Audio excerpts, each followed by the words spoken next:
So, the Snow White movie. You know, if you told me 10 years ago that this movie would garner controversy, I would call you mad. But today, when a topic like this pops up and I hear about it, I'm not surprised. It's very telling of the culture that we have, or rather, the lack of culture. Because this is not a culture that we've built, but a culture that we have degraded. It's a degradation of culture, not the construction of one. But this movie is now in the public consciousness because the lead actress, what's her name? Rachel! Right, right. Sorry. Um, Rachel decided to make a couple of statements about the movie, about the original movie, the 1937, saying that it was a movie that perpetuated that stereotype of the woman needing to be rescued, but now this was going to be a new movie made for new audiences that would update the story properly in order to make it more palatable for the modern audience. Well, first off, who cares what the modern audience thinks? This is a fringe group of people, and these people have nothing better to do with their lives but to complain about innocuous things, so we should pay no mind to them, they're completely irrelevant. And second off, what a horrible framing of the original movie. You know, what a horrible way to frame it. The original Snow White movie was not about some tired stereotype of making the woman the damsel in distress. When a woman gets rescued, that's not just that. First of all, let's look at this particular case, for example. The Snow White movie, it depicted and depicts different facets of humanity, from greed to courage to selflessness to envy, pettiness. It displays all of that. Heroic acts, evil acts, things that you will find in real life, and this is an important lesson to teach the kids. And discarding all of that, even putting all of that aside, why do these people have such a problem with a woman being rescued by a man? I can think of no higher fantasy of a guy than rescuing a hot girl, and I think that a woman would love to be rescued by a hot guy. This has been the standard for thousands of years, but now somehow it's a problem. It's a problem because these people want to alter humanity at the fundamental level, and they can't. They try, but they can't. Only a culture that's this permissive to this type of ideology would make people think about trying to destroy these traditional roles. Because at a fundamental level, when everything's said and done, and when it comes time to actually get into something serious for a change, when you search for a partner, that's what's gonna happen. And that's what leads to most happiness within a couple, when that paradigm is established. No, there can be exceptions.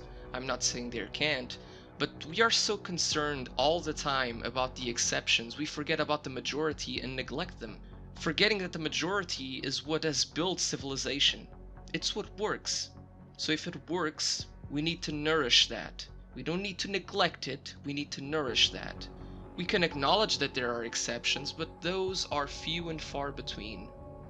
And I'm going to talk about the cast here for a second. This also speaks to their willingness to perpetually bastardize everything that comes out of a white background, let's say. You know, this is a German story, a Germanic story, if I'm not mistaken. Here's the thing. When you try to take over a story by changing the race of the characters, the reason we care about the race is because this tale originated from Europe. Back then, Europe was not as diverse as it is today, and that's for a very simple reason.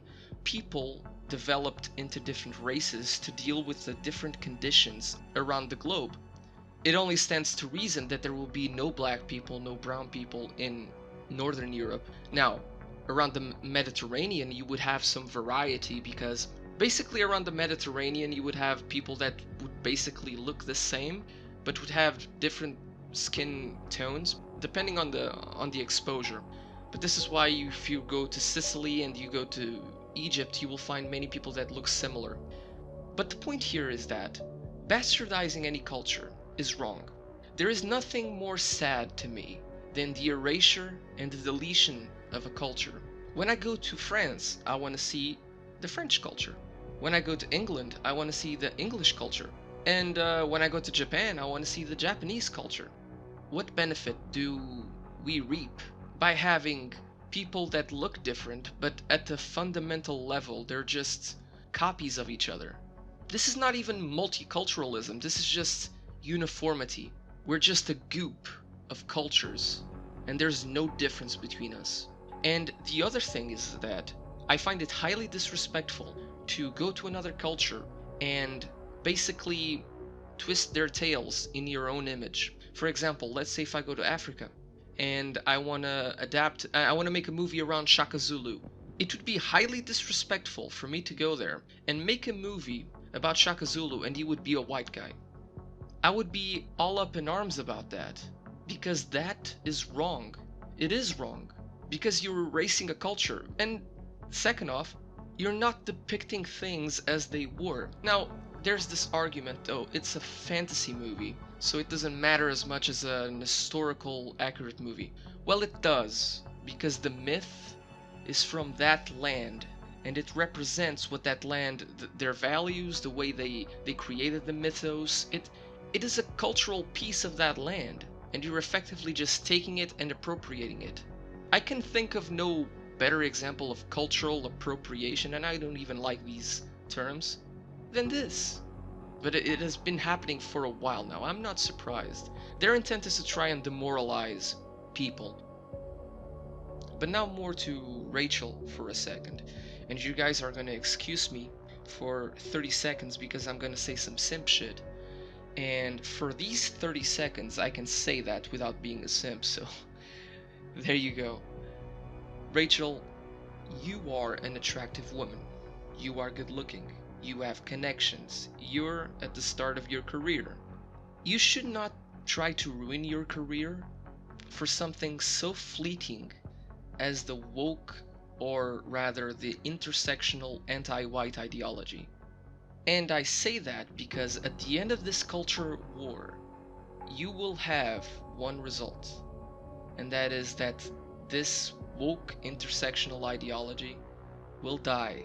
Nobody will ascribe to it, because it's unappealing, it's antithetical to everything that makes us human. There are certain building blocks of our civilization that are common throughout all the cultures on Earth, throughout all time. This is why you can have a culture in Asia and a culture in America and a culture in Europe, and they all share the same basic concepts of man, woman. You know, these are basic concepts that you can't even twist because they're so self-evident.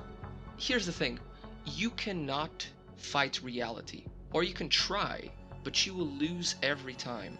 And this is why, even despite all the support that these companies have from hedge funds like Vanguard and BlackRock, even with all the support, all of this institutional support, their ideology still remains unappealing to the masses.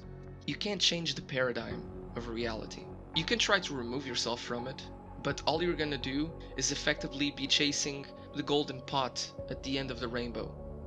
And this is another thing that I want to say as well. These people that think that they must impose their worldview on others, here's what you have to realize. You have some countries that impose certain speech laws, right? You cannot say certain words, otherwise you'll be arrested or fined.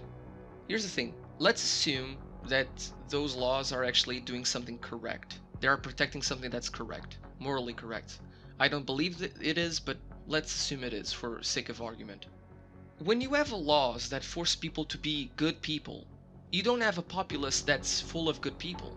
You have a populace that's full of good sheep. There is no virtue in doing something when you have no other option.